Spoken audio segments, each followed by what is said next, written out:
Hi everyone, this is Kim at Life Prepared.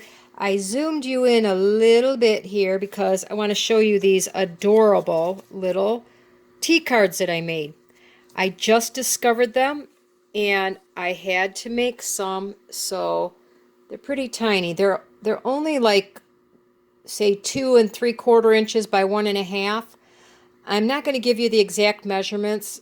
I'm going to teach you how to make a template, but Amy over at Aljon did all the measurements, and I want you to go look at her site. I will link it down here below because I want her to get the views for taking the time that she did to give us the exact measurements. There was a lot of, finagling involved, and you really need to, stop in to see her because I didn't do the measurements. I made a template, but I didn't do the measurements, and I want her to get the views. But anyway, I just wanted to show you these. I think they turned out really cute. This is kind of like part of my little flower series. Now this little flower here was all fussy cut out. And then I glued another little piece beneath it to give that the proper look of a tea card. I hope you can see that pretty good. My camera can be a little weird sometimes, especially with close-ups. But this is my little flower series. And this one again was fussy cut out. And this one. Now, when my kids were little, I used to sing this song Edelweiss to them, and this is the Edelweiss flower. Most tea cards, generally, the real authentic ones, have the description on the back, and I didn't think about that until after I had fussy cut all these other ones out. So at least on the Edelweiss, I put the description on the back. And now that I know that, when I make more from the flower book, I will keep those descriptions as much as I can to do that. So there's my little flowers. And then this is out of an art book. And I thought it was kind of ghost-like, I guess. And I do like to do some things in black and white, and then I'll add like red accents or teal blue accents. So I thought these were really kind of neat. So that one came out of, the rest of these pretty much came out of that art book. And this one, it kind of reminds you like of a ghost or something. And then this one, those all came out of the same series. And it's just a art catalog. I think it's called art.com actually. And I found that at the thrift store. They were throwing it away, so I grabbed it. And this one was actually one photo that when I cut it in half worked exactly perfect to make the little tea cards. And I just love that color on there. So that's my little blue flowers. And this was just a piece that I thought would look, I don't know, maybe gothic in a type page or something like that. So that goes with that. And then I had some birds here, and I thought that was a really pretty photo. There was two different ones on there, and you could only take a part of it because the seam went right between the two of them, so I cut a bird out of each one. And then I have my other little bird here. Somewhere around here I have another one. Sorry, I misplaced it, but I just love the birds. So birds and butterflies and flowers are kind of my thing. So anyway, that's my little tea cards that I made. And I'm going to show you the template that I use to make the birds. I use two different types of templates, and let me grab those and I'll show you to them really quick. This first one here is for the inside of the card, and I will go into more detail on how I made this, but this one I made so that I can easily cut the exact size here. And like I said, Amy gives you those exact measurements on her website, so I want you to go look her up, okay? Like I said, she deserves the credit for doing this. And she didn't make templates, but I decided to make a template. And then this is the template that I made that gives you the measurements to cut the outside pieces here. This cuts, because I use a cardstock, and it cuts this exact measurement here. And I tried just like making one and putting it on copy paper, but it wasted a lot of them. See, this is actually one of them that I used. I don't know if you can see the lines very well. A mechanical pencil works really good. And the only waste on this is this right here. But when I put it in my scanner, it kind of cut a little bit off this side, and then this side was too big over here, and this side was a little big, and that side was a little small.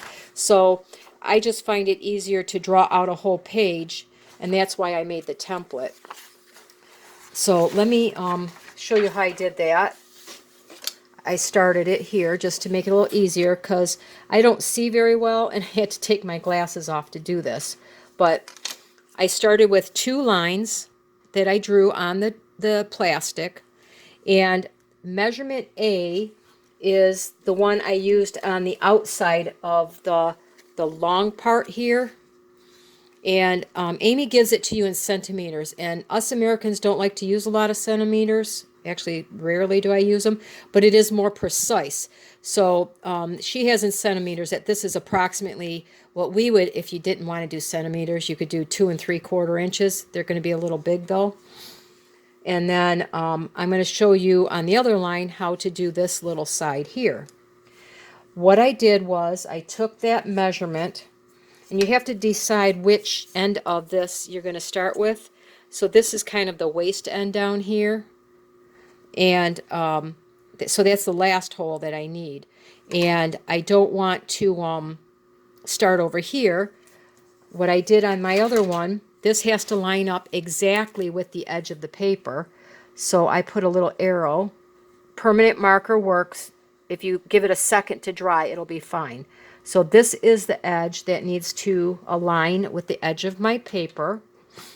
And then I took my centimeter side, and let me see what measurement I need to make so I do this right. Okay. Now, I hope I don't get my head in the way, but I can't see up close with my glasses on. So I have to take my glasses off and get up pretty close here. So what I do is I line that up right on that edge, the little 0 mark. And then I have to come in and do my measurement. And I'm sorry, I'm going to get my head in the way because I really can't see that far. I do my little measurement here. Okay. And I can double that one for the first time. After that, I didn't figure that out. So let's see. Okay. And then my little second mark, and I go all the way down, and I mark the measurements that I need. Sorry with my head in the way here, guys, but I really can't see that far. All right, and I'm going to continue that down, and now I can put my eyes back on for a minute. And in order to know where I'm at, I can circle them. It helps me find them a little better when I punch the holes. And then these are my B holes, which is the short side across. And let me see. I don't remember how many. Let me do a couple more. That way I can make this exact template the same, and I'll have a spare just in case I misplace it or something.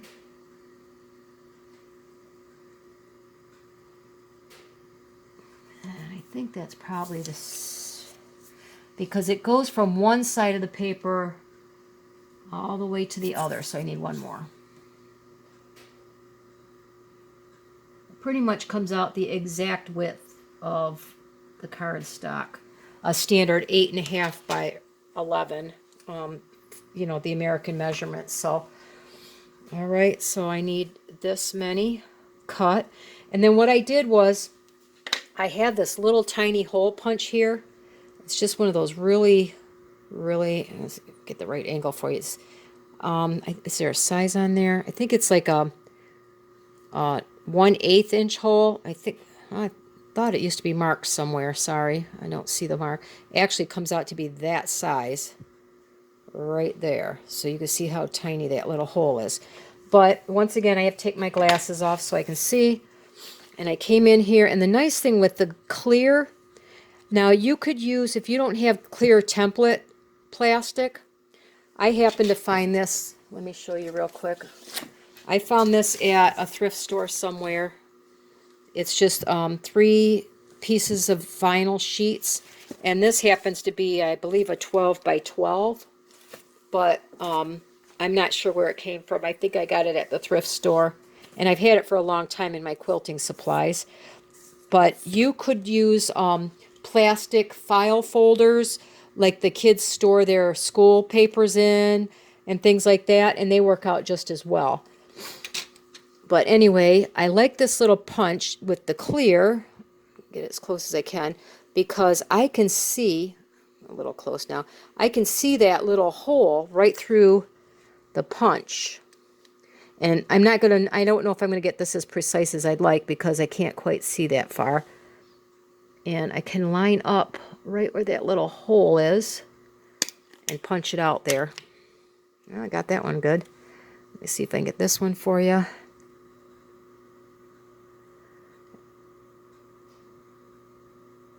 And I want to get it as close to that line as possible. Okay, so last one there. And I have a couple more.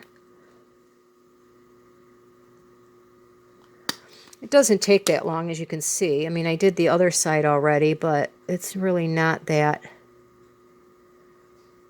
difficult to make this template. If you think you're going to make a lot of these tea cards like I plan on, you might want to make yourself a little template. That's it.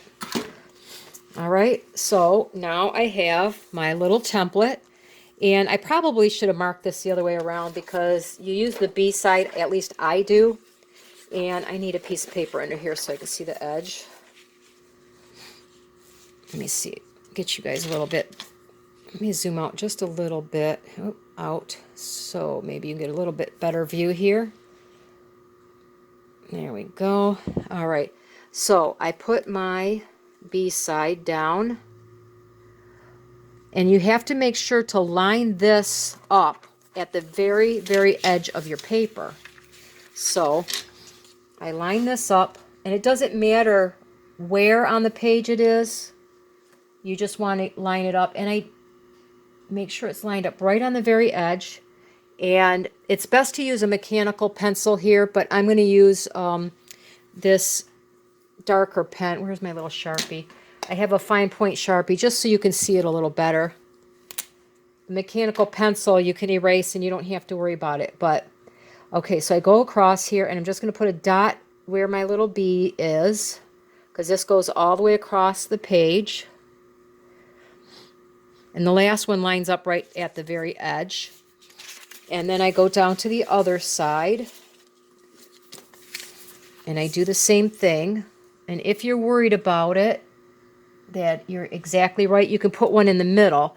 That way you don't have to worry about if you got it correct or not. So I'll put that, and I will do one. I get it messed up if I do it in the middle, so I'm going to do it in pencil so I don't get my wrong marks later. So I'm going to make a little mark in the middle. So when I draw my lines, I know I have them just right. Then I come back with my really skinny, and again, that metal edge makes a difference for me. Can you see that? There you go, little metal edge.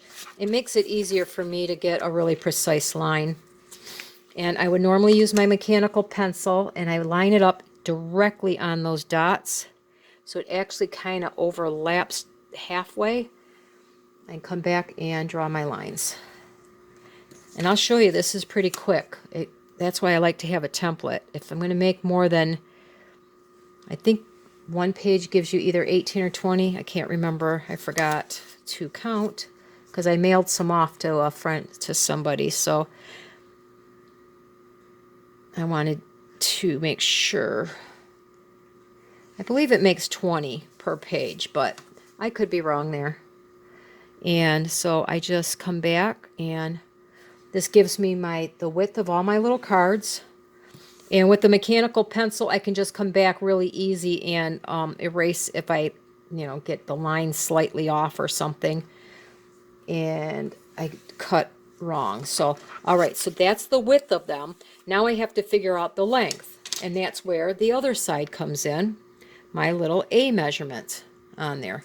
So I go back to here again.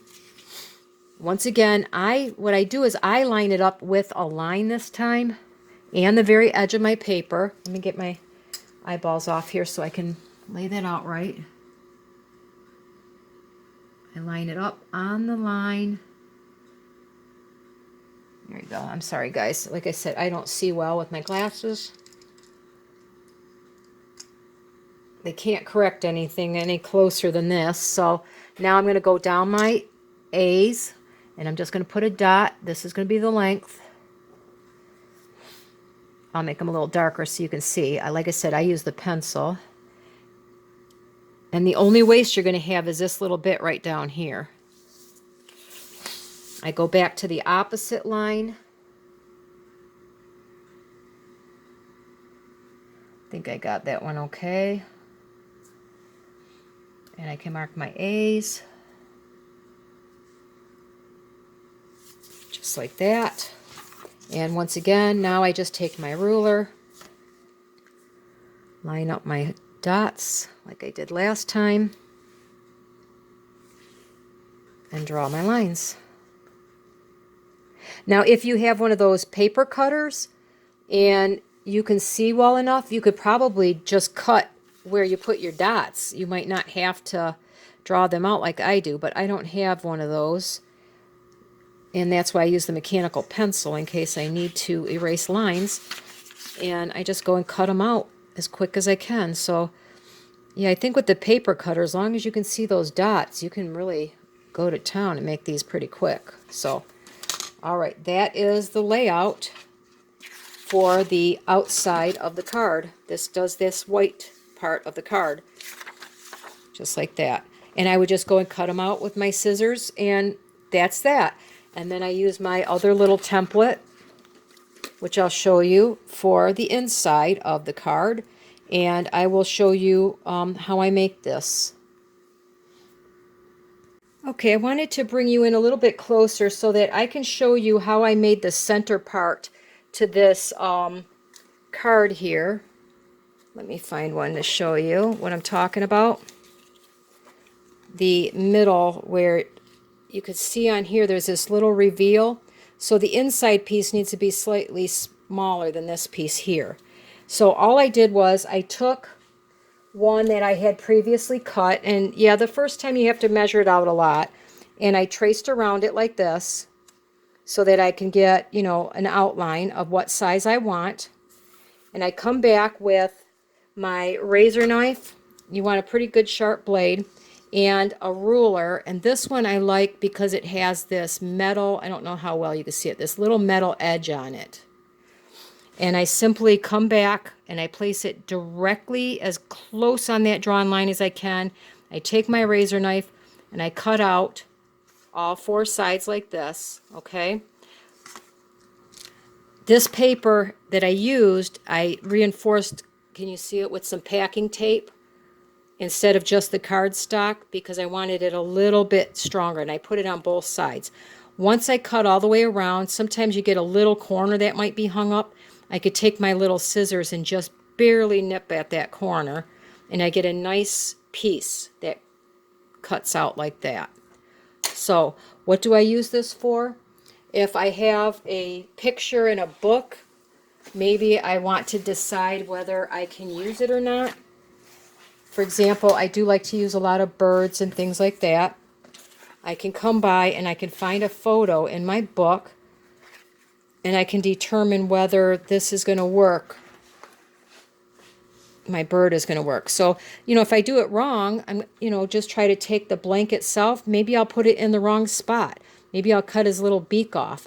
But with this, I can come back. I can get it lined up exactly where I think it looks best. You know, I'm going to cut his tail off, but I can come back. I can use my mechanical pencil and draw the line on the inside. Real careful here.